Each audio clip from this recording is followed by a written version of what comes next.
મેં કેવું તો હું કે મારું બધું હાર હોય તો મારું રાત પાત બધું લૂંટાઈ ગયું, એ રહી જતા રહી એટલે બધું જતું રહ્યું. ખાલી કહેવાના હોય બધા, કોઈ મદદ ટોળા આપણી કોઈ કરવા આવે, આપણા ઘરમાં આપણે એકલું જ રહીને જીવવાનું હોય એ જીવતા છે.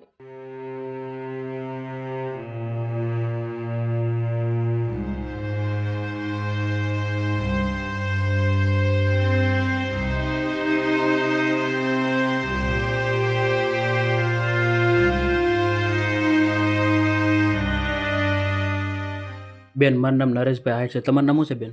રેખાબેન જગદીશભાઈ. રેખાબેન જગદીશભાઈ. તો બેન પછી ઘરમાં કોણ કોણ રહ્યો છો?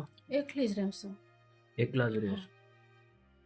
એકલી રહું ને કામ કરું ને ખાઉં. 10 મહિના થઈ ગયા, 9મો મહિનો પૂરો થયો, 10મો મહિનો મારા હસબન્ડ મરી ગયા ને ચાલે છે.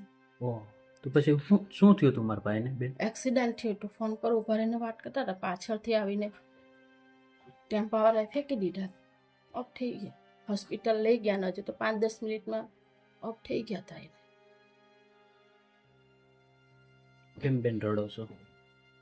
કારણ કે ભાઈ કોઈનો સહારો નહીં મળે, ભાઈ પસારી કોઈ નથી. શું કરું? સહારા વગરના મૂકીને વહી ગયેલા હોય એટલે પછી આપણને દુઃખ લાગે. કારણ કે મારા ઘરવાળા મારા માટે બહુ સારા હતા, પણ મૂકીને વહી ગયા. પછી આજે મેં બહુ તકલીફમાં છું. મેં જિંદગીમાં કોઈ દિવસ કામ નથી કર્યું, મારા ઘરવાળાએ મને કામ નથી કરવા દીધું. હવે કામ કરીને મારે ખાવું પડે, એ બહુ બધી તકલીફ છે મને. એટલે જ્યાં સુધી મારા ભાઈ હતા ત્યાં સુધી કોઈ દિવસ કઈ કામકાજ નતું કર્યું એમ? મને બહુ સારી રાખી એને.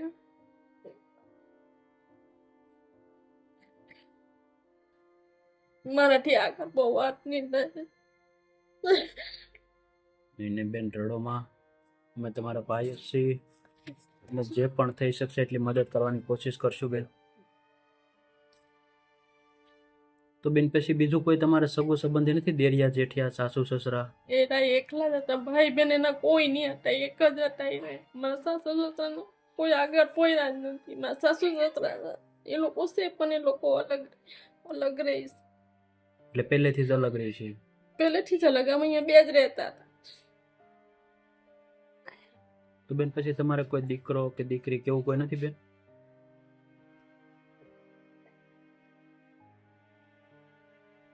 મારા ઘરવાળાના આગલી બાઈના છોકરા છે 4.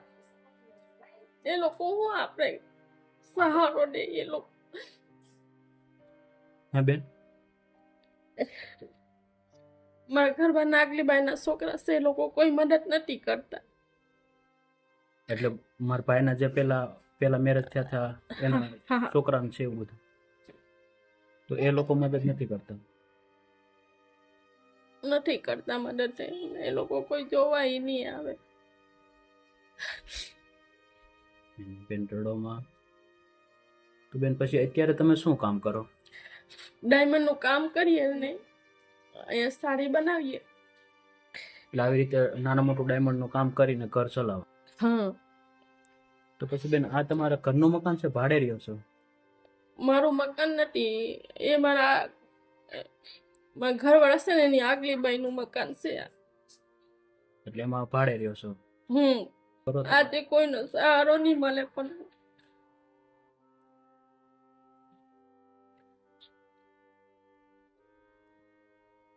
સાવ એકલા થઈ ગયા, આગળ પાછળ કોઈ નથી એમ? આગળ પાછળ કોઈ નહીં મળે, હાવ એકલી પડી ગઈ. કોઈનો સાથ નહીં મળે, કોઈનો સહારો નહીં મળે. બીમારી હો આવે મને છે ને કોલેસ્ટ્રોલ ને બધું છે, એવો મેં દવા બંધ કરી દીધી. કારણ કે કોઈનો સહારો નહીં મળે, આપણે ખાવા જઈએ કે દવા કરવા ગઈએ. સાચી વાત છે, કેમ કે હવે કોઈ છે નહીં એટલે પછી તો શું કરું?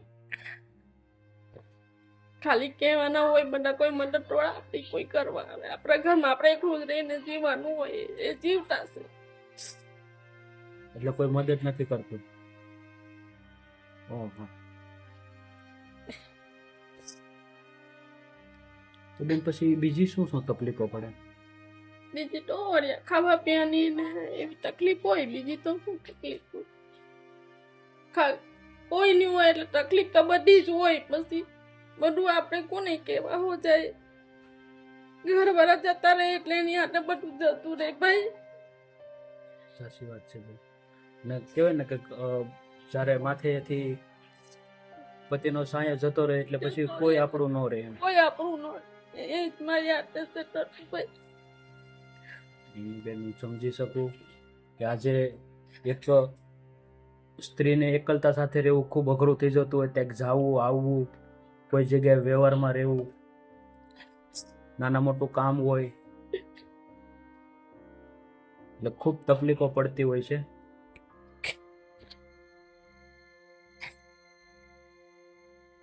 તો અત્યારે હું બેન તમારે ખાવા પીવામાં તકલીફ પડે?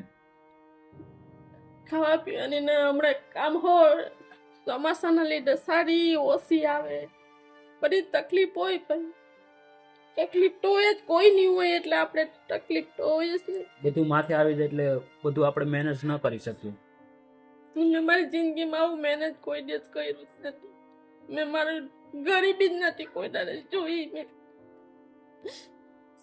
એટલે મારા ભાઈ હતા ત્યાં બહુ સારું હતું, પણ હવે અત્યારમાં ડાયરેક્ટ બધું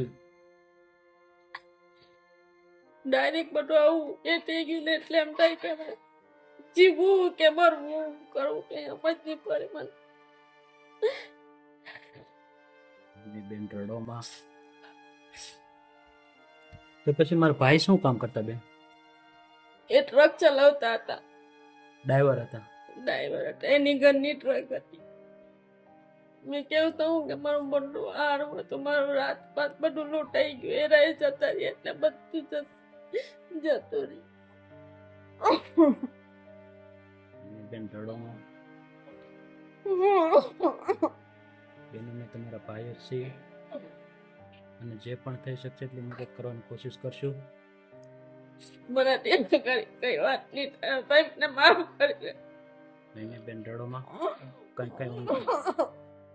બસ બેન રડોમાં. અને બેન શાંત થઈ જાવ.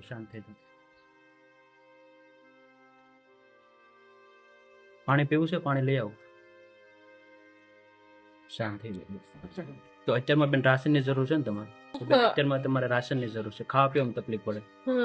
કાંઈ વાંધો નહીં બેન, આપણે રાશન લઈ આવે ને.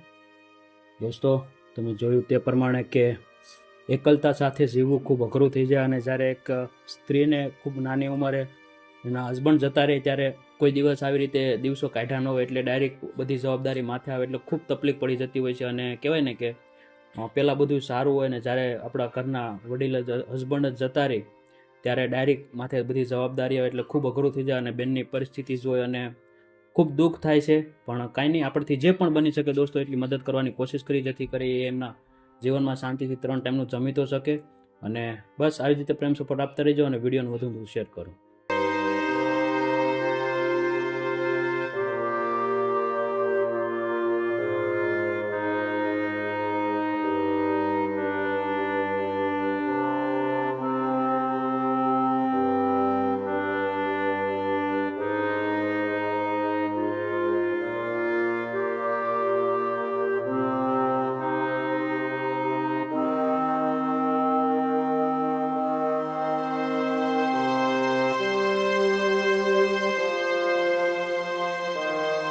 તો બેન તમારે જે પણ રાશન જોતું હતું બધું રાશન આવી ગયું બેન? હા, આવી ગયું. કેવું લાગ્યું બેન? સારું લાગ્યું. તમે આટલી મદદ કરી મને, તમારો બહુ ધન્યવાદ. ને તમારા છોકરા બધા સુખી રહે એટલે જ હું એ કરું છું. તમે મને આટલે દુખ્યારીને સુખ આટલું એ કર્યું એના માટે બહુ ધન્યવાદ. લાખ વાત. નહીં ચોક્કસ બેન. અને અમારથી જે પણ થઈ શકે એટલું કર્યું છે. અને બેન આજની આ ખાસ મદદ છે અમિતભાઈ ગજેરા, જે અમદાવાદથી છે અને આજે એમનો બર્થડે છે તો એમના તરફથી છે બેન. તો શું કહેશો બેન? તમારો જન્મદિવસ છે આજે ને હું તમને શુભકામના આપું. તમે લાખ વર્ષ ગમે એટલા વર્ષો જીવો પણ સુખેથી જીવો, તમારો આખો પરિવાર સુખ શાંતિથી રહે, તમે એટલી હું પ્રાર્થના કરું છું. ચોક્કસ. અને thank you so much Amitbhai કે આજે તમારા બર્થડે નિમિત્તે તમે આવી રીતે ઉપયોગી છો. અને ખૂબ જ સરસ મજાનો વિચાર છે કે આવા બર્થડે નિમિત્તે તમે આવા એક નિરાધાર બેન માટે આગળ આવ્યા છો અને રાશન માટે મદદ કરી છે. Thank you so much. ભગવાન તમને ખૂબ જાજુ આપે અને ભગવાન તમારી બધી જ મનોકામના પૂરી કરે. Many happy birthday Amitbhai. અને બસ આવી રીતે નિરાધારની લોકોની મદદ કરતા રહેજો. ભગવાન તમારી બધી મનોકામના પૂરી કરે. માતાજી હંમેશા તમને સુખ શાંતિ સમૃદ્ધિ આપે અને આવીને આવી રીતે નિરાધાર નિસહાય લોકોની મદદ કરતા રહેજો. અને ફરી વખત happy birthday. Thank you so much Amitbhai. ભગવાન તમને ખૂબ જાજુ આપે, ખૂબ પ્રગતિ આપે. જય હિન્દ, જય ભારત.